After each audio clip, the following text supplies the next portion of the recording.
वालेकुम dear student, आज का हमारा वीडियो लेक्चर है इंट्रामस्कुलर इंजेक्शन। इंट्रामस्कुलर इंजेक्शन जो कि पेरेंटल मेडिकेशन का एक पार्ट है। पेरेंटल मेडिकेशन वो मेडिकेशन होते हैं जिसमें हम ओरल या इंटेस्टाइन के अलावा बाकी रूट के थ्रू किसी पेशेंट के बॉडी में मेडिसिन पहुंचाते हैं, इंसर्ट करते हैं। इसको कहते हैं पेरेंटल मेडिकेशन। इसमें फिर हमारे पास अगर हम थ्रू वेन देते हैं उसको इंट्रावेनस कहते हैं, अगर हम मसल्स के थ्रू देते उसको इंट्रामस्कुलर कहते हैं। इस तरह अगर हम कोई सबक्यूटेनियस के थ्रू, तो डिफरेंट हमारे पास पेरेंटल मेडिकेशन के टाइप्स है।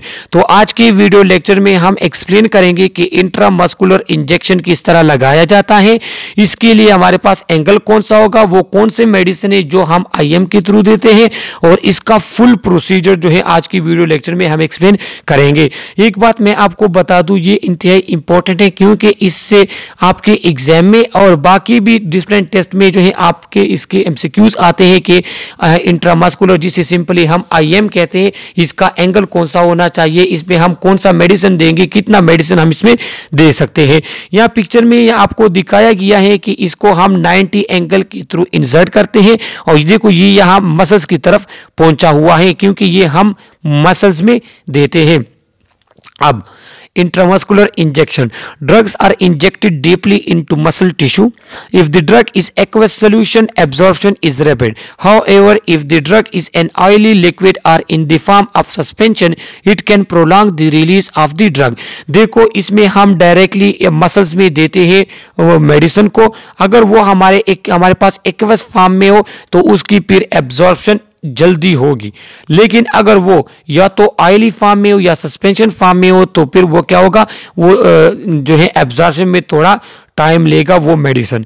It is injecting of drug into body system by the muscle, और ये आपकी बॉडी में मसल्स के थ्रू क्या करता है, मेडिसिन को इंसर्ट करता है। इंजेक्शन के थ्रू जब हम मसल्स में मेडिसिन इंसर्ट करें तो उसको इंट्रामस्कुलर इंजेक्शन कहते हैं, और ये रूट इंट्रामस्कुलर रूट है। यूज टू एडमिनिस्टर, अब ये रूट हमारे पास किस चीज के लिए यूज होता है, अक्सर हॉस्पिटल में पेन किलर जो डायक्लो हम लगाते हैं, ट्रामाल वगैरह, और टीटी इंजेक्शन जो लगाते हैं, जो अक्सर आरटीए एक्सीडेंट के बाद लोग लगाते हैं, तो उसके लिए हमारे पास अक्सर आईएम रूट यूज होता है। आईएम के थ्रू हम टीटी इंजेक्शन भी लगाते हैं। ये डाइक्लोफेनिक हमारे पास आता है, पेन किलर ट्रामाल वगैरह, वो आईएम के थ्रू लगाते हैं। इसके अलावा कुछ एंटीबायोटिक्स भी हमारे पास आईएम लगाई जाती हैं, विटामिन एंड आयरन भी लगाई जाती हैं, वैक्सीन्स भी लगाई जाती हैं इंट्रामस्कुलर। जो डीटीपी वैक्सीन आता है, डिफ्थीरिया, ट्यूबरक्लोसिस, पर्टोसिस, तो उसमें क्या होते हैं, तो उसमें ये रूट आईएम रूट हमारे पास यूज होता है। इसके लिए जो नीडल है उसकी साइज, उसकी लेंथ 1 से लेके 1.5 इंचेस तक होनी चाहिए, और उसका जो गेज होगा, साइज होगी, वो 19 से लेके 22 गेज तक होना चाहिए। गेज के बारे में मैं आपको बता दूं, गेज की वैल्यू जितनी भी बढ़ेगी उसका मतलब होगा नीडल की जो मोटाई है वो कम होती जा रही है, सही है। तो इसकी जो साइज होगा नीडल का, वो गेज 19 से 22 तक होगा। ये आप एमसीक्यूज के लिए याद रख लें क्योंकि सबक्यूटेनियस का अलग है और इंट्राडर्मल सिरिंज के लिए वो हमारे पास अलग उसका गेज होता है, उसकी लेंथ होती है। Volume usually 2 to 5 ml are inject the needle at an angle of 90। इसमें जो आप वॉल्यूम इंजेक्ट कर सकते हैं 2 से लेके 5 ml तक, लेकिन नॉर्मली इसमें जो है 2 से 3 ml तक इंजेक्ट किया जाता है। लेकिन जो नॉर्मल इसका वॉल्यूम है तो 2 से लेके 5 ml तक, मतलब 2 से लेके 5 cc तक मेडिसिन आप आईएम के थ्रू इंजेक्ट कर सकते हैं किसी पर्सन को। और इसके लिए जो एंगल यूज होगा वो एंगल 90 है। डायरेक्ट स्ट्रेट आपने क्या करना है, आईएम इंजेक्शन लगाना है। इंट्रामस्कुलर इंजेक्शन ये स्ट्रेटेड मसल फाइबर में हम लगाते हैं। स्ट्रेटेड मसल फाइबर वो मसल फाइबर जो इस तरह स्ट्रेशन के फॉर्म में होते हैं। इसके बाद 0.5 to 2 ml, sometime up to 4 ml, इसमें 0.5 से लेके 2 ml तक मेडिसिन दे जाते हैं, लेकिन 4 ml तक भी आप इसमें दे सकते हैं इन मेडिसिन आईएम के थ्रू। 1 to 1.5 इंचेस लेंथ और 19 to 22 गेज उस नीडल की साइज होगी। प्रेफरेबली आइसोटोनिक, इसमें भी जो मेडिसिन यूज होते हैं वो आइसोटोनिक यूज होते हैं। अब इसके मेन साइड कौन कौन से हैं, एक तो ग्लूटियल बटेक्स पे लगाए जाते जाते हैं जिसका आपको पता है।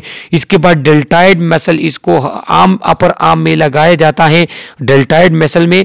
ये दो हमारे पास है vastus lateralis and rectus femoris. तो ये हमारे पास कौन से रीजन है ये मैं आपको अभी दिखा दूं।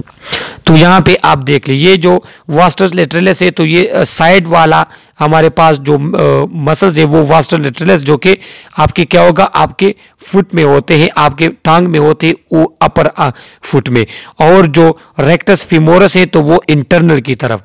तो जो हमारे पास वास्टस लेटरलिस वो साइड की तरफ, लेटरल साइड की तरफ, और इंटरनल की तरफ वो रेक्टस फेमोरस है। तो ये दो लोकेशन आपको पता होने चाहिए। यहाँ पे लिखा है कि ये सोल्यूशन फॉर्म में होते हैं, ये हमारे पास इमल्जन फॉर्म में भी हो सकते हैं, आयली फॉर्म में हो सकते हैं, सस्पेंशन फॉर्म में। अगर सोल्यूशन फॉर्म में होंगे तो इसकी एब्जॉर्प्शन तेजी के साथ होगी। केयर मस्ट टेक, यहाँ पे एक इंपॉर्टेंट बात कही है, देखो जब भी आप हॉस्पिटल में ये आईएम इंजेक्शन लगाएंगे इस चीज़ का आप बहुत ख्याल आपने जो है रखना है कि जब आप आईएम इंजेक्शन लगाते हैं तो आपने नीडल को इंसर्ट की 90 एंगल के साथ, तो आप प्लंजर को बाहर की तरफ खींचेंगे। अगर उसमें ब्लड आ गया तो फिर इसका मतलब होगा कि आपने या तो वेन हिट किया है या आपने आर्टरी हिट की है। लिहाजा आपने फिर उस टाइम क्या करना, वो मेडिसिन आप इंजेक्ट नहीं करेंगे, क्योंकि वो आईएम की मेडिसिन अगर आपके पास आईवी में दाखिल हो गए तो फिर ये आपके पास एक बड़ा मसला क्रिएट कर सकता है और पेशेंट के लिए इंतहाई नुकसानदेह होता है। लिहाजा जब भी आप आईएम इंजेक्शन लगाते हैं तो आपने ये केयर रखनी होगी कि वेन हिट ना हो, आर्टरी हिट ना हो, कोई नर्व हिट ना हो, क्योंकि ये इसमें आपके पास नर्व डैमेज का बहुत ज़्यादा खतरा होता है। बाकी आईएम इंजेक्शन, आईवी, सबक्यूटेनियस किस तरह लगाए जाते हैं इसकी स्किल वीडियो जो है वो मेरे चैनल पे अपलोड हो जाएगी, तो फिर वह आप मेरे चैनल पे उसका पूरा स्किल देखेंगे कि हम किस तरह लगाते हैं। लेकिन अभी इस वीडियो को आप एमसीक्यूज के लिए देख रहे हैं, क्योंकि एग्जाम में आपके इसी से एमसीक्यूज आएंगे। यहाँ पे फुल प्रोसीजर आपको बताया गया है कि आईएम इंजेक्शन लगाने के लिए आपने जो प्रोसीजर है उसको किस तरह परफॉर्म करना है। पहला स्टेप ये है कि चेक 5 राइट्स। पहले आप 5 राइट्स देखेंगे। किस तरह, देखो जब भी हम पेशेंट को मेडिकेशन देंगे तो क्या होगा, उसके लिए 5 राइट्स का होना जरूरी है कि राइट पेशेंट हमारे पास होना चाहिए कि किस पेशेंट को मेडिकेशन देनी है, राइट टाइम होना चाहिए मेडिकेशन का टाइम, राइट डोज होनी चाहिए कि हम उस पेशेंट को कितना डोज देना है, राइट रूट आपके पास होना चाहिए कि किस रूट के थ्रू देने हैं, आईएम देने हैं, आईवी देना है। तो ये जो 5 राइट्स हैं ये क्या करना है, ये आप हर टाइम अपने जहन में आप रखेंगे। इसके बाद आप कोई प्रोसीजर परफॉर्म करेंगे। से इसके बाद आपने अपने हैंड वॉश करने हैं, वो तमाम इक्विपमेंट जो आप यूज़ करेंगे, सिरिंज होगा, कार्टन वगैरह, वो आप अपने पास रख लें। इसके बाद जो प्रोसीजर आप परफॉर्म करने जा रहे हैं, जो आईएम इंजेक्शन आप लगाने जा रहे हैं, तो पेशेंट को आपने एक्सप्लेन करना होगा कि ये प्रोसीजर इस तरह होगा, इसमें आपको इस तरह इंजेक्शन लगेगा, साइड इफेक्ट वगैरह तमाम चीजें आपने एक्सप्लेन करनी है। इसके बाद जिस लोकेशन पे आप इंजेक्शन लगाते हैं उसको आप स्पिरिट स्वाब से क्लीन करेंगे, साफ करेंगे और ड्राई करेंगे। इसके बाद नीडल से आप कैप रिमूव करके 90 डिग्री एंगल में आपने नीडल को इंसर्ट करना है। Draw back the plunger to check you are not in the blood vessel that inject the solution.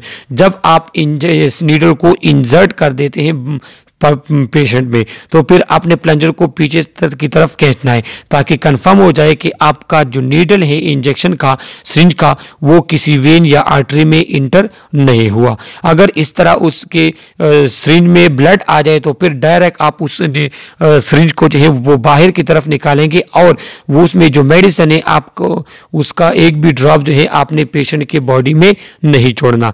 Remove the needle quickly but gently at the same angle use for injection and massage the area with alcohol swab. आप क्या करेंगे, जिस angle से आपने injection insert किया था उसी angle से आप वही नीडल बाहर की तरफ निकालेंगे और उस जगह को कॉटन स्वाब के थ्रू क्या करेंगे, मसाज देंगे। तो ये आप एमसीक्यूज के लिए याद रख लें, क्योंकि इंट्राडर्मल जो इंजेक्शन है उसमें आपने मसाज नहीं देना। उसके बाद आप उसको नोट कर लेंगे कि आपने जो मेडिसिन दिया तो वो कौन सा था, टाइम से तमाम चीजें आप नोट कर लें। और ये हमारे पास क्या है, वो तमाम जो इंजेक्शन आपने यूज किया है, जो सिरिंज वगैरह यूज हुए, उसको आप अच्छे तरीके के साथ डिस्पोज करें ताकि उससे किसी पर्सन को प्रिक वगैरह ना हो। तो ये हमारे पास IM इंजेक्शन के बारे में इंफॉर्मेशन थी। इससे आपके अक्सर MCQs आते हैं, लिहाजा आप इसको अच्छे तरीके के साथ देख लें।